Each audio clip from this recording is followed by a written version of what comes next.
ஆண்டவர் உங்களோடு இருப்பாராக. உம் ஆன்மாவோடும் இருப்பாராக.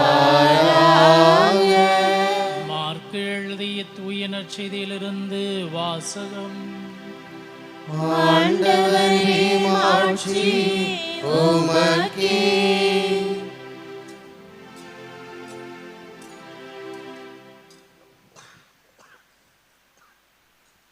பிரிவு 12 இறைவாக்கியங்கள் 28 தொடங்கி 34 முடிய. அக்காலத்தில் மறைநூல் அறிஞருள் ஒருவர் இயேசு சதுசேயர்களுக்கு நன்கு பதில் கூறிக்கொண்டிருந்ததைக் கண்டு அவரை அணுகி வந்து, அனைத்திலும் முதன்மையான கட்டளை எது என்று கேட்டார். அதற்கு இயேசு, இஸ்ரவேலே கேள், நம் ஆண்டவராகிய கடவுள் ஒருவரே ஆண்டவர். உன் முழு இதயத்தோடும் முழு உள்ளத்தோடும் முழு மனதோடும் முழு ஆற்றலோடும் உன் ஆண்டவராகிய கடவுளிடம் அன்பு கூர்வாயாக என்பது முதன்மையான கட்டளை. உன் மீது நீ அன்பு கூர்வது போல் உனக்கு அடுத்திருப்பவர் மீதும் அன்பு கூர்வாயாக என்பது இரண்டாவது கட்டளை. இவற்றை விட மேலான கட்டளை வேறு எதுவும் இல்லை என்றார். அதற்கு மறைநூல் அறிஞர் அவரிடம், நன்று போதகரே, கடவுள் ஒருவரே, அவரை தவிர வேறு ஒரு கடவுள் இல்லை என்று நீர் கூறியது உண்மையே. அவரிடம் முழு இதயத்தோடும் முழு அறிவோடும் முழு ஆற்றலோடும் அன்பு செலுத்துவதும், தன்னிடம் அன்பு கொள்வது போல் அடுத்திருப்பவரிடம் அன்பு செலுத்துவதும் எரிபலிகளையும் வேறு பலிகளையும் விட மேலானது என்று கூறினார். அவர் அறிவுத்திறனோடு பதிலளித்ததைக் கண்ட இயேசு அவரிடம், நீர் இறையாட்சியில் நின்று தொலையில் இல்லை என்றார். அதன்பின் எவரும் அவரிடம் எதையும் கேட்க துணியவில்லை.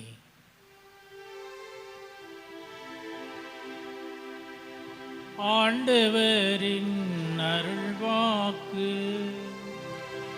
கிறிஸ்துவே உமக்கு புகழ்.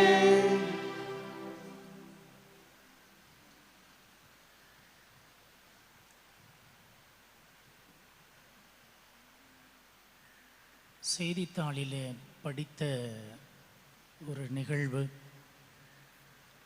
அந்த சிறுவனுக்கு பெயர் அறிவழகன். அவனுடைய பெயருக்கு ஏற்றாற் போலவே அவன் அறிவான பிள்ளை. அவனுக்கு ஒரு தங்கை. அப்பா அம்மாவோடு ஒரு நாள் அவர்கள் தங்களுடைய வாகனத்தில் பயணம் செய்து கொண்டிருந்த போது எதிர்பாராத விபத்தில் அவனுடைய தாய் தந்தை இருவரும் சாலையிலேயே அந்த இடத்திலேயே உயிர் பிரிந்துவிட்டது. அவர்கள் இறந்து விட்டார்கள். தன்னுடைய ஒரே தங்கைக்கு தானே தந்தையாகவும் தாயாகவும் இருந்து அவளை வளர்க்கிறான். அவனுடைய தாய் தந்தையர் உயிரோடு இருந்தபோது அவனுடைய அம்மா அவர்களை கதை சொல்லி தூங்க வைப்பார்களாம். அதே போல இந்த சிறுவனும் தன்னுடைய தங்கையை தன்னுடைய மடியிலே படுக்க வைத்து கதை சொல்லி தூங்க வைப்பான். சிறு வயதிலேயே தங்கையை காப்பாற்ற வேண்டும் என்கிற பொறுப்பு அவனிடம். ஆகவே படிப்பை விட அதிகமாக வேலைக்கு சென்று எதையாவது சம்பாதித்து என் தங்கையின் விருப்பத்தை நிறைவேற்ற வேண்டும் என்று அவன் ஆசைப்பட்டான். எப்படியேனும் இரவு வீட்டுக்கு வந்து விடுவான். அவளை கதை சொல்லி தூங்க வைப்பான். சாப்பாடு கொடுத்து கதை சொல்லி தூங்க வைப்பான். சில நேரங்களில் இரவிலும் வேலைக்கு செல்ல வேண்டிய கட்டாயம் அவனுக்கு ஏற்பட்டது. அப்போது அவன் என்ன செய்தான், ஒரு கடைக்கு சென்று ஒரு எலக்ட்ரானிக் டிவைஸ், ஒரு மின்னணு சாதனம், நம்ம டிரான்சிஸ்டர்னு சொல்கிறோமே, அது போன்ற ஒரு சாதனத்தை பார்க்கிறான். அதிலே மெமரி கார்டு என்று சொல்லக்கூடிய அந்த பொருள் பொருத்தப்பட்டிருக்கிறது. அதிலே நாம் பேசுவதை பதிவு செய்து வைத்தால் நிறைய பாடல்களை, நிறைய சொற்பொழிவுகளை அதிலே பதிவு செய்யலாம் என்று அந்த கடைக்காரர் சொல்கிறார். அதை காசு கொடுத்து வாங்குகிறான். அதிலே பல கதைகளை சொல்லி பதிவு செய்கிறான். தன்னுடைய தங்கையிடம் அந்த மின்னணு எந்திரத்தை கொடுத்து அந்த சிறுவன் சொல்லுகிறான், பாப்பான் சில நேரங்களில் அண்ணன் வெளியே போயிட்டு வீட்டுக்கு வர்றது லேட் ஆகிடுது, அதனால் ராத்திரி தூக்கம் வந்துச்சுன்னா இதை நீ போட்டு கேட்டுக்கிட்டே அண்ணன் சொல்கிற கதையை கேட்டுக்கிட்டே நீ தூங்கு என்று சொல்லி அவளிடம் கொடுக்கிறான். சரி என்று அவள் வாங்கி கொள்கிறாள். அதை போட்டு கேட்கிறாள். ஆனால் அவளுக்கு தூக்கம் வரவில்லை. அடுத்த நாள் அண்ணனிடம் அந்த பொருளை கொடுத்து விட்டு சொல்லுகிறாள், அண்ணன் இது எனக்கு வேண்டாம் என்று சொல்கிறாள். அந்த சிறுவன் ஏன் என்று கேட்கிறான். நான் தான் கதை சொல்லி அதில் பதிவு பண்ணி வச்சிருக்கிறேனே பாப்பா, இதை கேட்டுக்கிட்டே நீ தூங்கலாமேடா அப்படின்னு சொல்கிறான். அந்த சிறுமி சொல்கிறாள், இதில் உன் குரல் இருக்கிறது, உன் கதை கேட்கிறது, ஆனால் சாய்ந்து படுப்பதற்கு உன் மடி எனக்கு இல்லையே என்று அந்த சிறுமி சொல்கிறாள். அதன் பிறகு அந்த பொருளை தூக்கி வைத்துவிட்டு எப்படியேனும் இரவு வந்து தன்னுடைய தங்கையை தன் மடியிலே படுக்க வைத்து தூங்க வைப்பான், கதை சொல்லி தூங்க வைப்பான் என்று இந்த நிகழ்வை நான் படித்தேன். ஆண்டவர் இயேசுவில் அருமையான சகோதர சகோதரிகளை, இந்த உலகம் அன்புக்காக இயங்குகிறது. அன்புக்கு இந்த உலகம் அடிபணிகிறது. இந்த உலகத்தை வெல்வதற்கு மிகச்சிறந்த ஆயுதமாக இருப்பது அன்பு ஒன்றுதான். விவிலியத்தில் அட்டை முதல் அட்டை வரை அனைத்தையும் எடுத்து படித்து சுருங்க சொன்னால் ஒரே வார்த்தையில் அன்பு என்று அடங்கிவிடும். கொஞ்சம் விளக்கமாக சொன்னால் இறை அன்பு, பிறர் அன்பு என்று சொல்லலாம். அதைத்தான் இந்த 10 கட்டளைகளிலும் 2 கட்டளைகளில் அடங்கும் என்று சொல்கிறோம். முதலாவது, அது ஏன்னு தெரியல, சொல்லக்கூடாது, வாயை திறக்கக்கூடாதுன்னு இருக்கிறீங்களா? நான் ஏன் கேட்குறேன்னா, நீங்கள் சொல்லணுன்ட்டு தான் நான் கேட்குறேன். அப்படி டைம் கொடுக்கறது, நீங்கள் சொல்லுவீங்க அப்படின்ட்டு. முதலாவது, எல்லாவற்றுக்கும் மேலாக கடவுளை அன்பு செய்வது. இரண்டாவது, தன்னை அன்பு செய்வது போல பிறரை அன்பு செய்வது என்று இந்த 10 கட்டளைகளிலும் சுருக்கமாக 2 கட்டளைகளில் அடங்கும் என்று விவிலியம் போதிக்கிறது. அதைத்தான் இன்றைய இறைவார்த்தை நமக்கு எடுத்துச் சொல்கிறது. ஆனால் மோசேயின் காலத்தில் மக்கள் இந்த கட்டளைகளுக்கு மேல் கட்டளையாக இன்னும் இன்னும் இன்னும் என்று சொல்லி கட்டளைகளுக்கு விளக்கம் தருவதாக சொல்லிக்கொண்டு கட்டளைக்கு மேல் கட்டளையாக பல கட்டளைகளை எழுதி வைத்தார்கள். அதை மறைநூல் அறிஞர்களும் சதுசேயர்களும் நுணுநுணுக்கமாக கடைபிடிக்க வேண்டும் என்று சொல்லி அவர்கள் தாங்கள் தான் இந்த கட்டளைகளை முழுமையாக கடைபிடிக்கிறோம் என்று சொன்னார்கள். டூஸ் அண்ட் டோன்ட்ஸ் என்று ஆங்கிலத்தில் சொல்லுவார்கள். இதை செய்ய வேண்டும், இதை செய்யக்கூடாது என்று சொல்லி இந்த 10 கட்டளைகளுக்கு விளக்கம் எழுதி 248 கட்டளைகளை நீங்கள் கடைபிடிக்க வேண்டும், 365 கட்டளைகளில் நீங்கள் கடைபிடிக்க கூடாது, செயல்களை நீங்கள் கடைபிடிக்க கூடாது என்று சொல்லி 613 சட்டங்களையும் விளக்கங்களையும் எழுதி அவையும் சட்டங்கள் என்று நுணுநுணுக்கமாக இவற்றை கடைபிடிக்கிறவன் தான் உண்மையான இஸ்ரேலன் என்று சொல்லி வாழ்ந்து வந்த அந்த கட்டத்தில்தான் ஆண்டவர் இயேசுவிடம் இன்றைய நற்செய்தியிலே நாம் வாசிக்க கேட்ட அந்த மறைநூல் அறிஞர்கள் ஒருவர் வந்து இப்படி கேட்கிறார், முதன்மையான கட்டளை எது என்று கேட்கிறார். பரிசேயர்களும் மறைநூல் அறிஞர்களும் இப்படி கட்டளைகளை கடைபிடித்து வந்த அந்த சூழலில் இயேசுவிடம் இந்த கேள்வியை அவர் கேட்கிறார். இயேசு அழகாக பதில் சொல்கிறார், உன் முழு இதயத்தோடும் முழு உள்ளத்தோடும் முழு மனதோடும் முழு ஆற்றலோடும் உன் கடவுளாகிய ஆண்டவருக்கு அன்பு செலுத்துவாயாக என்று சொல்கிறார். ஒரே வார்த்தையில் சொல்லி முடிச்சிருக்கலாம் இயேசு, உன் கடவுளை அன்பு செய்வாயாக அப்படின்னு சொல்லி. ஏன் முழு இதயத்தோடும் உள்ளத்தோடும் மனதோடும் ஆற்றலோடும் என்று விளக்கம் சொல்கிறார் என்றால், there is no other option, வேறு ஒன்று இல்லை. முதன்மையான இடம், முழுமையான இடம் கடவுளுக்குத்தான் என்பதை இந்த கட்டளையின் வழியாக ஆண்டவர் இயேசு ஆணித்தரமாக எடுத்துச் சொல்கிறார். கடவுளுக்குத்தான் நீ முதன்மையான இடத்தை கொடுக்க வேண்டும், கடவுளுக்குத்தான் நீ முழுமையான இடத்தை கொடுக்க வேண்டும். முழுமையாக உன் கடவுளை அன்பு செய் என்பதற்கு விளக்கம் சொல்வதற்காகத்தான் முழு இதயத்தோடும் முழு உள்ளத்தோடும் முழு மனத்தோடும் முழு ஆற்றலோடும் என்று ஆண்டவர் இயேசு சொல்கிறார். ஆண்டவர் இயேசுவில் அருமையான சகோதர சகோதரிகளே, அன்புதான் உலகில் உள்ள எல்லா நோய்களுக்கும் மருந்து. அன்புதான் உலகில் உள்ள எல்லா நோய்களுக்கும் மருந்து. அன்பே பொய்யானால் அதைவிட கொடிய நோய் எதுவும் இல்லை என்று புனித அன்னை தெரசா சொல்கிறார். அன்பு பொய்யானால் அதைவிட கொடிய நோய் வேறு எதுவும் இல்லை. பல நேரங்களில் நம்முடைய அன்பு என்பது வார்த்தையால் அளக்கப்படுகின்ற வெற்று வேடங்களாக மாறிவிடுகிறது. முகத்திற்கு முன்னால் ஒன்றும் முதுகுக்கு பின்னால் ஒன்றுமாக பேசி அன்பை கொச்சைப்படுத்துகிறோம். முழுமையான அன்பு, உண்மையான அன்பு, தன்னை அன்பு செய்வது போல பிறரையும் அன்பு செய்கின்ற விதத்தில் இருக்க வேண்டும் என்று ஆண்டவர் சொல்கிறார். கடவுளுடைய கட்டளை சொல்கிறது. இன்னும் ஒருபடி மேலே சென்ற ஆண்டவர் இயேசு சொல்கிறார், நான் உங்களை அன்பு செய்தது போல ஒருவர் மற்றவரை அன்பு செய்யுங்கள் என்று சொல்கிறார். உன்னை நீ நேசிப்பது போல உன் அயலானையும் நேசி என்பது பழைய ஏற்பாட்டின் கட்டளை. ஆனால் ஆண்டவர் இயேசு இன்னும் ஒருபடி மேலே சென்று சொல்கிறார், நான் உங்களை அன்பு செய்தது போல நீங்கள் ஒருவர் மற்றவரை அன்பு செய்யுங்கள். என்னுடைய அன்பு முழுமையான அன்பு. 2 கரங்களையும் விரித்து சிலுவையிலே உயிர்விட்ட ஆண்டவர் இயேசு, இப்படி நான் உங்களை அன்பு செய்தேன், அதே போல நீங்களும் ஒருவர் மற்றவரை அன்பு செய்யுங்கள் என்பதை ஆண்டவர் இயேசு நமக்கு சொல்லிக் கொடுக்கிறார்.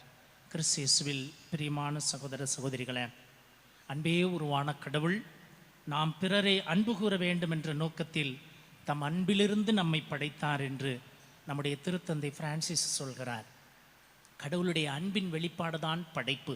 இந்த உலகத்தின் படைப்பு அனைத்தும் கடவுளுடைய அன்பின் வெளிப்பாடு. அந்த அன்பின் உச்சம்தான் மனித படைப்பு.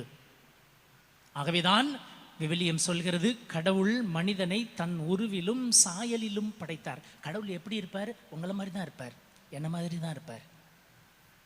கடவுள் எப்படி இருப்பார் என்று கேள்வி கேட்டால், கடவுள் உன்னை போல என்னை போல இருப்பார்.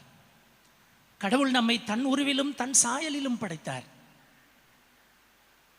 ஆகவேதான் தன்னோடு மனிதன் இருக்க வேண்டும் என்று விரும்பினார். மற்ற படைப்புகள் எல்லாம் என்னோடு இருக்க வேண்டும் என்று ஆண்டவர் ஆசிக்கவில்லை. அவற்றையெல்லாம் அடக்கி ஆளக்கடவா என்று அதிகாரத்தை மனிதனிடம் கொடுத்தார். ஆனால் மனிதன் தன்னோடு இருக்க வேண்டும் என்று விரும்பினார். தன்னை விட்டு பிரிந்து செல்லுகின்ற மனிதன் பாவத்திலே வீழ்ந்து கிடக்கிறான், பாவத்திலே வீழ்ந்து விடுவான் என்று சொல்லி ஒவ்வொரு முறையும் மனிதன் தன்னை விட்டு விலகிச் செல்லுகின்ற போது கடவுள் தன்னுடைய இறைவாக்கினர்களை அனுப்பி மீண்டுமாக தன் மக்களை தன்னோடு இணைத்துக் கொள்வதை, தன் மக்களோடு உடன்படிக்கை செய்து கொள்வதைத்தான் விவிலியத்திலே நாம் பார்க்கிறோம். நான் உங்கள் கடவுளாயிருப்பேன், நீங்கள் என் மக்களாயிருப்பீர்கள் என்று உடன்படிக்கை செய்கிறார். அதன் பிறகு நான் உங்கள் தந்தையாயிருப்பேன், நீங்கள் என் மக்களாயிருப்பீர்கள், என் பிள்ளைகளாயிருப்பீர்கள் என்று உடன்படிக்கை செய்கிறார். ஒரு தந்தைக்கும் பிள்ளைக்குமான உறவாக, அன்புறவாக நம்முடைய உறவு இருக்க வேண்டும் என்று ஆண்டவர் ஆசிக்கிறார். கிறிஸ்து இயேசுவில் பிரியமான சகோதர சகோதரிகளே, இஸ்ரேல் மக்களிடம் ஒரு வழக்கம் இருந்தது. ஷேமா இஸ்ரேல் என்று சொல்வார்கள், ஷேமா பிரேயர் என்று சொல்வார்கள். இஸ்ரேலின் ஜெபம் என்பது அவர்களுடைய அந்த வழக்கம். விவிலியத்திலே பல இடங்களிலே நாம் படிக்கிறோம், இவற்றை நீ கடைபிடி. யாராவது முதல் வாசகத்தை எடுங்களேன். முதல் வாசகம் பைபிள் எத்தனை பேர் எடுத்துட்டு வந்திருக்கிறீங்க? கை தூக்குங்க மகளா. ஆனால் நல்லா தூக்கல, அதுக்கே பொடிஞ்சு கை மாதிரி. 3, 4, 5 ஒரு 10 பிள்ளைங்க எடுத்துகிட்டு வந்துருக்கு. பரவாயில்ல. பெற்றவங்க சொன்னீங்களா அந்த பிள்ளைங்களாம் எடுத்துகிட்டு வந்துச்சான்னு தெரில. பரவாயில்ல, கை தட்டுங்க அவங்களுக்கு.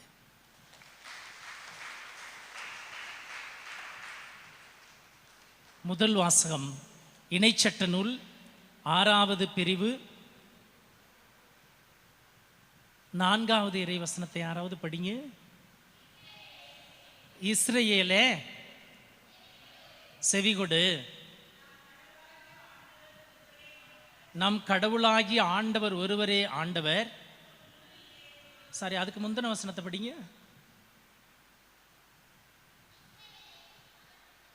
அவற்றிற்கு செவிகொடு, அவற்றை செயல்படுத்த முனைந்திடு. அதனால் உன் மூதாதையரின் கடவுளாகிய ஆண்டவர் உனக்கு வாக்களித்தபடி பாலும் தேனும் நிறைந்து வழியும் நாட்டில் நீ நலம் பெற்று மென்மேலும் பெருகுவாய் என்று சொல்லி ஆசீர்வாதத்தை கொடுக்கிறார். அந்த ஆசீர்வாதத்தை பெற்றுக்கொள்வதற்கு நீ என்ன செய்ய வேண்டும் என்பதை அடுத்து சொல்கிறார். இஸ்ரவேலை செவிகொடு. இப்ப படிங்க.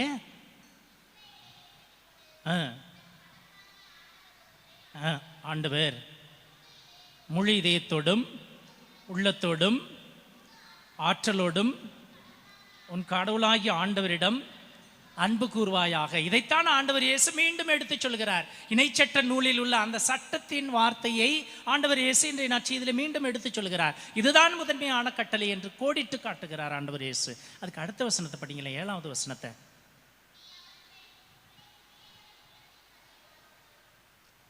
கொஞ்சம் யாராவது சத்தமா படிச்சா நல்லா இருக்கும்.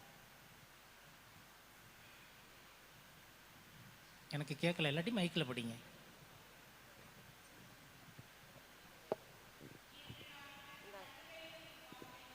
இன்று நான் உனக்கு கட்டளையிடும் இவ்வார்த்தைகள் உன் உள்ளத்தில் இருக்கட்டும். நல்ல கவனிங்க. கடவுள் இந்த கட்டளையை சொல்லிட்டு, இன்று நான் உனக்கு இடும் கட்டளைகள் உன் உள்ளத்தில் இருக்கட்டும்.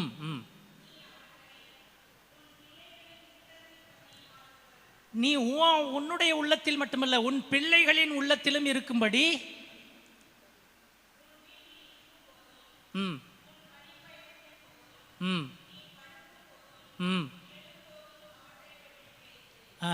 உன் பிள்ளைங்களுக்கு இதை சொல்லிக் கொடு. உன்னுடைய உள்ளத்தில் இதை இருத்து, நீ வீட்டில் இருக்கும் போதும், நீ படுக்கும் போதும், நீ நடக்கும் போதும், நீ பயணம் செய்யும் போதும் இந்த கட்டளைகளை, இந்த கடவுளை பற்றிய செய்தியை உன் பிள்ளைகளுக்கு கற்றுக்கொடு. கடவுளின் கட்டளைகளை உன் பிள்ளைகளுக்கு நீ சொல்லிக் கொடு. இவற்றை பற்றி பேசு என்று சொல்கிறது. அதுதான் ஞானோபதேசம். ஞாயிற்றுக்கிழமை கிளாஸுக்கு அனுப்பி விடுறதில்ல, அல்லது பள்ளிக்கூடத்தில் ஞானோபதேசம் சிஸ்டருங்களோ டீச்சருங்களோ சொல்லி கொடுப்பாங்க, அது இல்லை.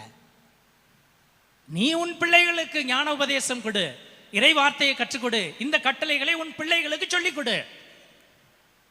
நீ படுத்திருக்கும் போது சொல்லிக் கொடு. உன் பிள்ளைகளோடு படுக்கையில் இருக்கும் போதும், நடக்கும் போதும், அமர்ந்திருக்கும் போதும், பயணம் செய்யும் போதும் இந்த கட்டளைகளை பற்றி உன் பிள்ளைகளுக்கு பேசு என்று சொல்கிறார். அதுக்கு அடுத்து படிங்க. உன் கையில் அடையாளமாக கற்றிக்கொள், உன் நெற்றியில் கற்றிக்கொள், வீட்டின் கதவில எழுதி வை. பல பேர் செய்யறதை பார்த்துருக்குறோம்.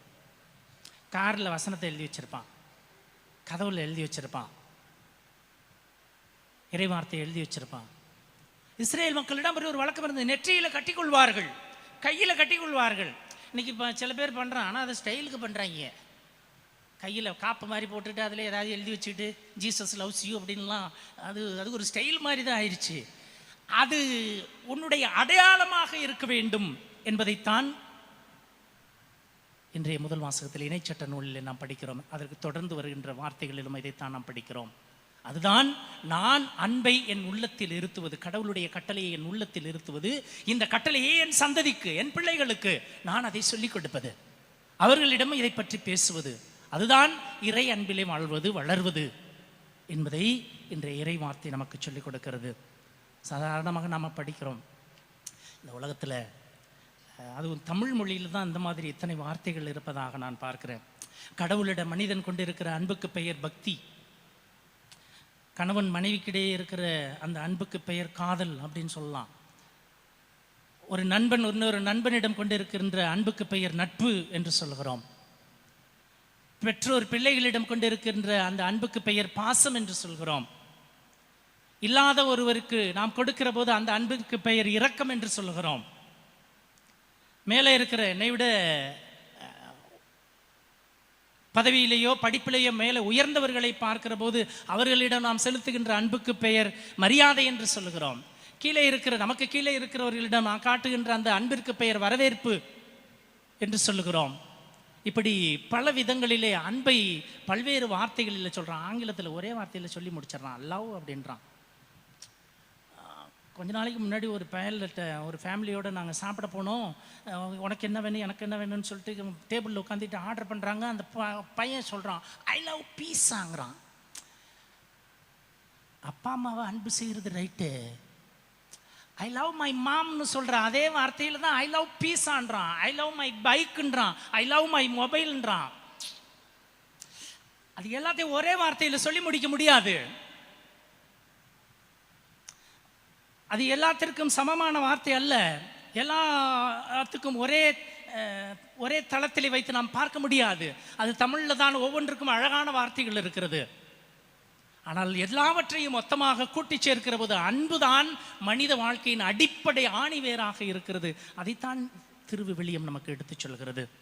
ஆண்டவர் இயேசுவில் அருமையான சகோதர சகோதரிகளை, நெற்றியிலே பட்டையாக எழுதி வைத்துக்கொள், உன் வீட்டின் கதவிலே நிலையிலே எழுதி வை என்று சொல்லி நாம் இணைச்சட்ட நூலிலே படிப்பது போல இறை வார்த்தை தான் நம் வாழ்வாக மூச்சாக இருக்க வேண்டும். அதை நம் உள்ளத்தில் இருத்த வேண்டும். நம் பிள்ளைகளுக்கு சொல்லிக் கொடுக்க வேண்டும். அவற்றை பற்றி நம் பிள்ளைகளிடம் பேச வேண்டும். அவற்றையே நாம் வாழ்வாக்க வேண்டும் என்பதுதான் இறை வார்த்தை நமக்கு சொல்லித் தருகின்ற பாடம். அதை நாம் நம்முடைய வாழ்க்கை சட்டமாக எழுதி வைத்துக் கொள்ள வேண்டும். அதுதான் இஸ்ரேல் மக்களிடம் விளங்கிய அந்த ஜெபமாக ஷேமா இஸ்ரேல், ஷேமா பிரேயர் என்று சொல்லப்படுகின்ற கடவுள் என்னை அன்பு செய்கிறார், நான் கடவுளை அன்பு செய்கிறேன் என்பது நம்முடைய ஜெபமாக இருக்க வேண்டும்.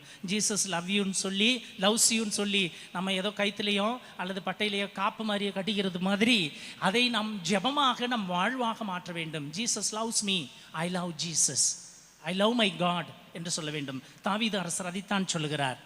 திருப்பாடல் 18 இறைவாக்கியம் 1 சொல்கிறது. தாவீது அரசர் சொல்கிறார், என் ஆற்றலாகிய ஆண்டவரே, உம்மிடம் நான் அன்பு கூறுகிறேன் என்று சொல்கிறார். God I love you என்று சொல்கிறார். கடவுளே நான் உன்னை அன்பு செய்கிறேன். அது அவருடைய ஜெபமாக இருந்தது, அது அவருடைய வாழ்வாக இருந்தது. ஆண்டவர் இயேசுவில் அருமையான சகோதர சகோதரிகளே, ஆங்கிலத்தில் இப்படி ஒரு வசனத்தை எங்கேயோ படித்தது ஞாபகம் இருக்கிறது. Everybody have a watch, everybody have a watch, but nobody has time. எல்லாரிடமும் கடிகாரம் இருக்கிறது, ஆனால் நேரம் இல்லை. அர்த்தம் புரியும்னு நினைக்கிறேன். எல்லாரிடமும் கடிகாரம் இருக்கிறது, ஆனால் நேரம் இல்லை. நாம் எதற்கு நேரம் ஒதுக்குகிறோம்? பைபிள் படிக்கிறதுக்கு நேரம் இல்லை, ஜெபமாலை சொல்கிறதுக்கு நேரம் இல்லை, ஜெபம் பண்ணுறதுக்கு நேரம் இல்லை, மொபைல் பார்க்குறதுக்கு நேரம் இருக்குது, டிவியில் ஓடுற சீரியலை ஒன்று விடாமல் பார்க்குறதுக்கு நமக்கு நேரம் இருக்குது. அடுத்தவர்களை பற்றி 2 பேர் ஒன்று சேர்ந்தால் 3வது மனிதரை பற்றி குறை பேசுவதற்கு, புரணி பேசுவதற்கு நேரம் இருக்கிறது. எல்லோரிடமும் கடிகாரம் இருக்கிறது, ஆனால் அன்பு காட்ட நேரம் இல்லை. அன்பு ஒன்றுதான் இந்த மனித குலத்தை ஆட்டி படைக்கின்ற ஒரே ஆயுதம். அன்பு ஒன்றை மட்டும்தான் வைத்து இந்த உலகத்தை ஆள முடியும் என்பதை இறை வார்த்தை நமக்கு எடுத்துச் சொல்கிறது. ஆண்டவர் இயேசுவில் அருமையான சகோதர சகோதரிகளே, everybody have watch, but nobody has time. எல்லாரிடமும் கடிகாரம் இருக்கிறது, நேரம் இல்லை என்று சொல்லிவிடக்கூடாது. என் நேரம் நான் செய்கின்ற நல்ல காரியங்களாக இருக்கலாம், நான் பேசுகின்ற நல்ல வார்த்தைகளாக இருக்கலாம். அது அன்பை அடிப்படையாக கொண்டிருக்கின்ற போதுதான் நான் கிறிஸ்துவை வெளிப்படுத்துகிறேன், கடவுளின் பிள்ளை என்பதை வெளிப்படுத்துகிறேன்.